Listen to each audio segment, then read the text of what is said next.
बिस्मिल्लाहिर्रहमानिर्रहीम। अस्सलाम वालेकुम। उल्लास न्यूज़ के साथ मैं हूं जी हाजिर हूं। उल्लास न्यूज़ में खुश आमदीद। शेखुपुरा से देखते हैं ये रिपोर्ट। शेखुपुरा बाज़ लेस्को मुलाजमीन की मिली भगत से ज़राई ट्यूबवेल्स के कनेक्शन से गैर कानूनी तौर पर कायम होने वाली नॉन रजिस्टर्ड हाउसिंग सोसाइटीज़ में तमीर होने वाले घरों को बिजली फराहम करने का इंकशाफ हुआ है। नुमाइंदे के मुताबिक वापडा मुलाजमीन की मिली भगत से ज़राई ज़मीनों को इसराफ करने के ज़राई ट्यूबवेल्स से मुख्तलिफ हाउसिंग कॉलोनियों में बिजली सप्लाई की जा रही है। बाज़ मकामात पर डायरेक्ट कुंडे डालकर भी बिजली चोरी का सिलसिला जारी है, जबकि बिजली के चोरी शुदा यूनिट्स घरेलू सार्फिन पर डालकर अपने खाते क्लियर करवाए गए हैं।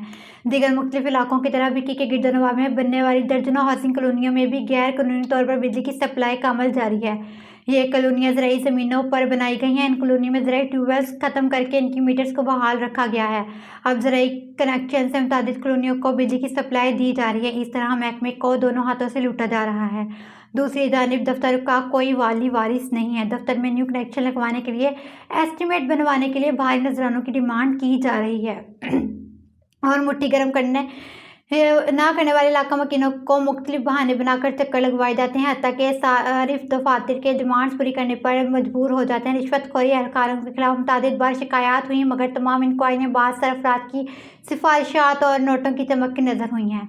शहरियों ने लेस्को के आला काम से तहकीकाती कार्रवाई का मुतालबा किया है, जबकि लेस्को शेखुपुरा के ज़राए ने भत्ताखोरी के इल्ज़ाम की तस्दीक ना की है।